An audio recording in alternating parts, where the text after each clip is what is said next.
Саламатсыңар балдар. География сабағы.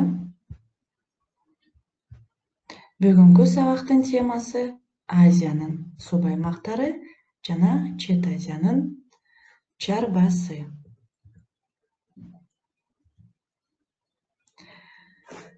Бүгінгі сабақтың үй тапшырмасы, тапшырманың Я класстан аткаруу.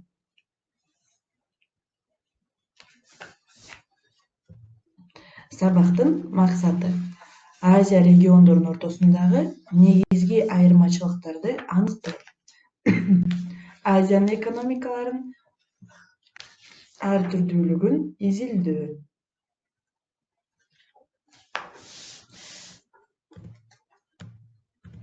Балдар, географиялык диктант. Суроого жооп бериңиздер. Азиядагы эң ири терең мамлекет. Туура, Монголия. Араб жарым аралындагы эң ири абсолюттук монархия мамлекети.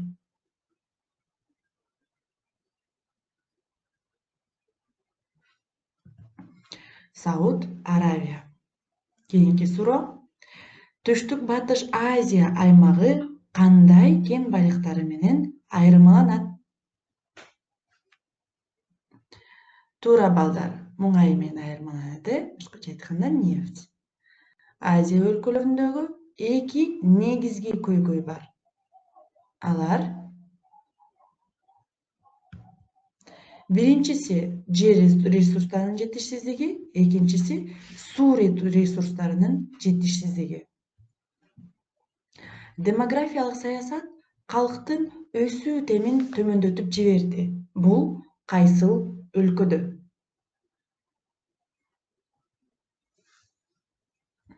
Азаматтар, Кытайда. Кийинки суроо.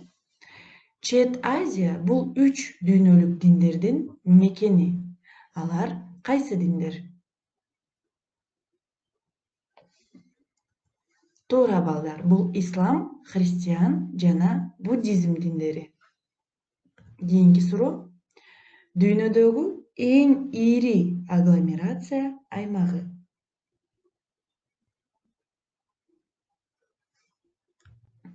Балдар, азаматсыңар, Токио.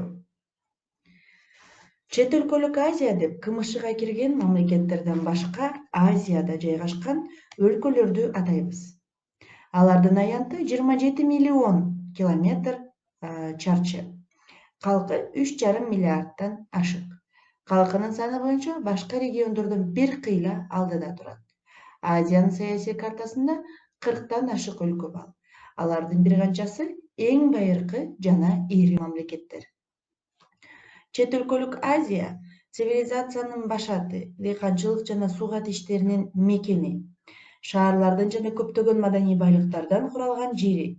Көпчүлүк мамлекеттерде өнүгүп келе жаткан өлкөлөр. Эреже катары алар 4 топко бөлүнөт. Борбордук жана Чыгыш Азия, Түштүк Чыгыш Азия, Түштүк Батыш Азия жана Түштүк Азия.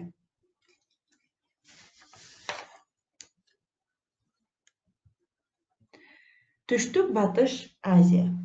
Түштүк Батыш Азия же болбосо Батыш Азия географиялык көз караштан алганда Кечи жана Араб жарым аралдарына жана Жер толук деңиздин чыгыш жээктерине чектеш аймактарын Кавказ, Армения жана Иран тоолору жана Месопотамия ойдуңдары жана саясий көз караштан алганда 3 аймак бар. Бул жакынкы чыгыш, Африка бөлүгүн эске албаганда жакынкы чыгыш жана ошондой эле Закавказье. Бул жарым жартылай. Борбордук Азия.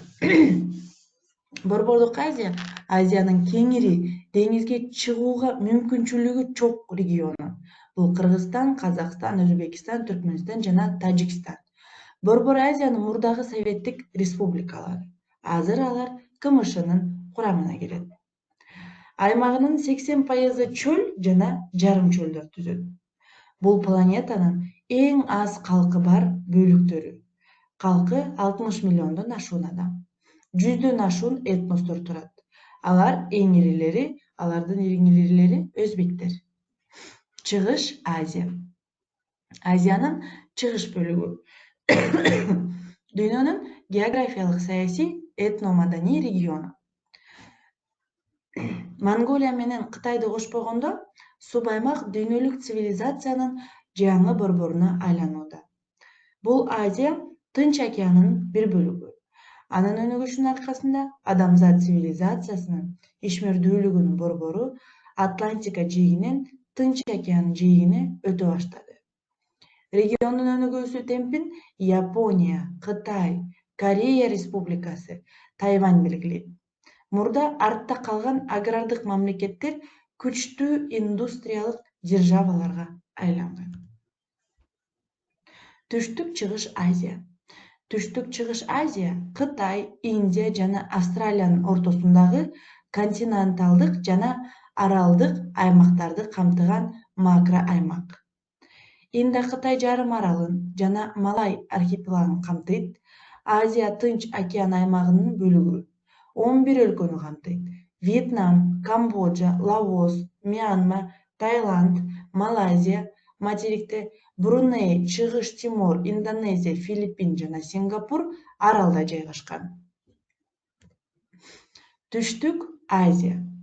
Түштүк Азияга төмөнкү мамлекеттер кирет. Бул Афганистан, Бангладеш, Бутан, Индия, Непал, Мальдив аралдары, Пакистан, Шри-Ланка. Түштүк Азия 4,5 миллион чарчы километр аянтты ээлейт. Азиянын 10% жана дүйнө жүзүнүн 3%. Бирок анын калкы Азиянын калкынын 40%-ын жана дүйнө калкынын 22%-ын түзөт. Индия менен Пакистан экономикалык жана саясий лидерлер. Дүйнөнүн жакыр өлкөлөрү бул Бутан жана Непал дагы ушул жерде жайгашкан. Азиянын 5 экономикалык кубаттуу өлкөсү. Бул Кытай, Япония, Индия, жаңы индустриалдык өлкөлөрү жана мунай экспорттоочу өлкөлөр. Кытай. Кытай Эл Республикасы дүйнөдөгү аянты боюнча 3-орунда турган мамлекет. Өлкө батыштан чыгышка карай 5,7 миң километрге, түндүктөн түштүккө карай 3,7 миң километрге созулуп жатат. Кургактык боюнча чек ара сызыгы 21,5 миң километрге, деңиз жээгиндеги чек арасы 15 миң километрге созулат. Кургактагы чек аралары татаал тоолуу жерлер менен өткөндүктөн тышкы байланыштар Сары, Чыгыш Кытай жана Түштүк Кытай деңиздери аркылуу жүргүзүлөт. Кытай администрациялык жактан 23 провинцияга, Тайвань менен кошкондо, 5 автономиялуу районго, 4 борборго баш ээ шаарга бөлүнөт. Демек, балдар, 1990-жылы дүйнөдө 3-орунду ээлеген. 2011-жылы дүйнөдө 2-орунду ээлеген. Бул ички дүң продукциясы боюнча. 20-кылымдын 70-жылдарынан баштап пландуу жана базар экономикасын айкалышынын негизинде радикалдуу экономикалык реформа жүргүзүлө баштады. Азыр өнүгүүнүн индустриялык баскычында. Калктын жан башына эсептегенде экономикалык көрсөткүчтөрү боюнча ал Европа өлкөлөрүнөн гана эмес, түштүктүн көптөгөн мамлекеттеринен артта калган. Япония. Ички дүң продукция боюнча дүйнөдө 4-орунда. Чоң жетиликтин бир бөлүгү. Азыркы убакытта өлкөнүн социалдык экономикалык өнүгүү темпи басаңдады. Күнөстүү өлкө аймагы боюнча Япония Батыш Европанын өлкөлөрүндөй эле, бирок түзүлүшү жана конфигурациясы боюнча алардан айырмаланат. Япон архипелагында 4 чоң жана 4 миңге жакын майда аралдар жайгашкан. Жаратылыш ресурстарына салыштырмалуу жарды, бирок деңиз жээгине бай өлкө. Жээгинин узундугу 30 миң километр. Африка менен тең тайлашат. Япониянын экономикалык географиялык Биринчи кезекте Жасыма 1,5 миңге созулган аралдар жана Евразия материги менен Тынч океандын аралыгында. Азия Тынч океандык региону борборунда жайгашкан. Бул абалы эл аралык эмгектин географиялык бөлүшүнө катышууга чоң мүмкүнчүлүктөрдү түзөт. Элинин саны боюнча дүйнөдө 10-орунду ээлейт. Бирок кийинки мезгилдерде калктын табигый кыймылы кескин өзгөрдү. Япония калктын өсүп өнүгүшү менен 2-типтен 1-типке өттү. Япония калктын өсүп өнүгүшү менен 2-типтен 1-типке өттү. Бул демографиялык революция кыска мөөнөттүн ичинде болду. Ал япон коомундагы социалдык экономикалык өзгөрүүлөрдүн, билим берүүдөгү жана ден соолукту сактоодогу жетишкендиктердин натыйжасы. Япония ден соолугу чың, балдардын өлүм житими аз. Жаштын орточо узактыгы дүйнөдө эң жогору болгон өлкө. Япония 2-дүйнөлүк согуштан жеңилип, талкаланган экономикасы менен чыккан. Ал экономикасын калыбына гана келтирбестен түп тамырынан бери кайра түзүп, дүйнөдөгү өнүккөн өлкөлөрдүн ичинен 2-орунду ээлеп, Азиядан бир гана өзү чоң жетинин мүчөсү боло алды. Көптөгөн экономикалык көрсөткүчтөрү боюнча дүйнөлүк чарба лидерлик абалга жетишти. Бирок япондук экономикалык сыйкыры акындап басаңдап, өлкөдөгү социалдык экономиканын өсүшү төмөндөдү. Ошондой болсо да аз убакыт ичинде Япония илимде, техникада, билим берүүдө, өнөр жайда жана соодада чоң жетишкендиктерге ээ болду. Япония дүйнөлүк негизги кредиторго айланды. Өлкөдө экономиканы сапаттуу кайра куруу иши аяктап, коомдо индустриядан кийинки этап башталды. Индия ички дүң продукция боюнча 3-орунда турат 2011-жылдын көрсөткүчү боюнча. Өнөр жай өндүрүшү боюнча чоң 7 өлкөлөрдүн жана Кытайдан кийинки дүйнөдө 9-орунда турат. Дүйнөдөгү ири маалыматтык технологиялардын борборлорунун бири. Индиянын алып турган орду түндүк жагы Гималай тоолоруна талкаланган 3 бурчтукка окшоп кетет. Аймагы түндүктөн түштүккө карай 3,2 миң километрге, батыштан чыгышка карай 2,9 миң километрге созулат. Индиянын экономикалык географиялык абалы чарбанын өнүгүшүнө ыңгайлуу. Биринчи кезекте анын ыңгайлуулугу жер ортолук деңизден Инд океанына жана жакынкы чыгыш менен алыскы чыгыштын ортосунда жайгашуусуна байланыштуу. Кургактыктагы чек арасы деңиздик чек арасынан 2,5 эсе узун жана ал кыйла татаал тоолор аркылуу өтөт. Индия экономикасы боюнча өнүгүп келе жаткан өлкөлөрдүн ичинен алдыңкы орунда. Өткөн кылымдын 90-жылдардагы экономикалык реформадан кийин анын чарбасынын өнүгүшү тездей баштаган. Азыркы Индиянын өнөр жай продукциясынын көлөмү АКШ, Кытай, Япония жана Германиядан кийинки 5-орунда турат. Жаңы индустриалдык өлкөлөр. Бул биринчи эшелондо Түштүк Корея, Сингапур, Гонконг жана Тайвань. Экинчи эшелон бул Малайзия, Таиланд жана Индонезия. Жаңы өнүккөн өлкөлөр бул акыркы 10 жылдыктарда социалдык экономикалык көрсөткүчтөрдө сапаттык башынан кечирген өнүгүп келе жаткан өлкөлөрдүн тобу. Бул өлкөлөрдүн экономикасы кыска убакыттын ичинде өнүгүп келе жаткан өлкөлөр үчүн мүнөздүү артта калуучулуктан жогорку деңгээлде өнүккөн мамлекетке өтүүгө жетишти. Алар азыр АКШ, Япония жана Европа биримдиги менен атаандашып жатышат. Бул өлкөлөрдө сабаттуу адамдардын үлүшү көбөйүп, билим берүү акысыз жана жалпысынан жеткиликтүү болуп калды.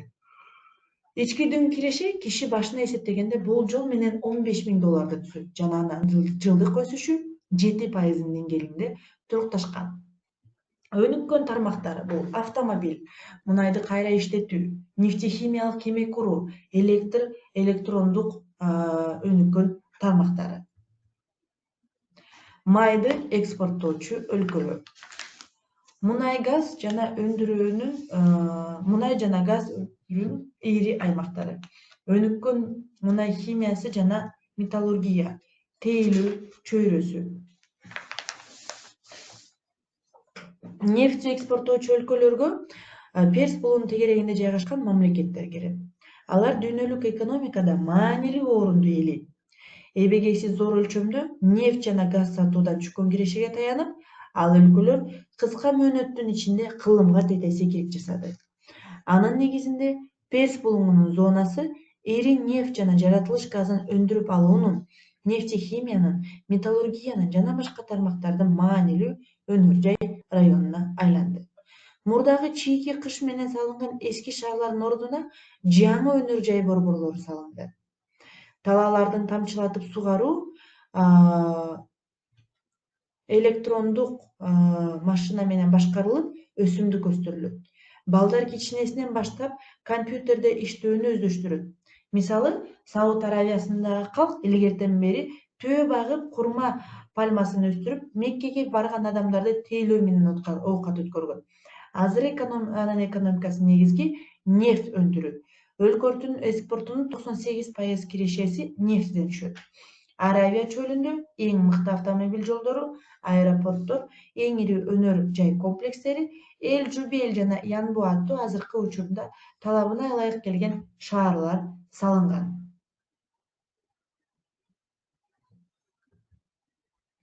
Айыл чарба аймактары. Бул күрүчелүү үглүүчү айгыттар, жайытта багылып жаткан мал чарбасы, чай ландшафттары жана субтропикалык дыйканчылыктын аймактары. Балдар, суроолорго жооп бериңиздер. Азиянын кайсы өлкөсүнө баргыңыз келет жана эмнеге ошол өлкөгө баргыңыз келет? Чет Азиянын өлкөлөрүндө жүргүзүлгөн кандай реформалар дүйнөлүк экономиканын борборлорунун бири болууга мүмкүндүк берди? Биринчи муундагы жаңы индустриялык мамлекеттер кайсы? Экинчи муундагы жаңы индустриялык мамлекеттер кайсы?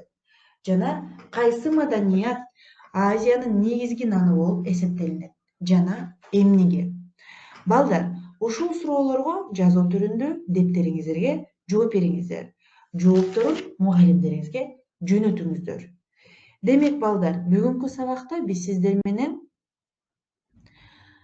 Азиянын жаңы өнүгүп келе жаткан өлкөлөр менен тааныштык жана ошондой эле субрегиондор менен. Алардын өзгөчөлүктөрүн жана ошондой эле мамлекеттеринин айыл чарбасын өнүгүүсү жөнүндө тааныштык. Балдар, үй тапшырманы Я класстан аткарыңыз. Ушуну менен сабак сонуна келди. Көңүл бурганыңыз үчүн чоң рахмат. Кийинки сабакта көрүшкөнчө сак саламатта калыңыз.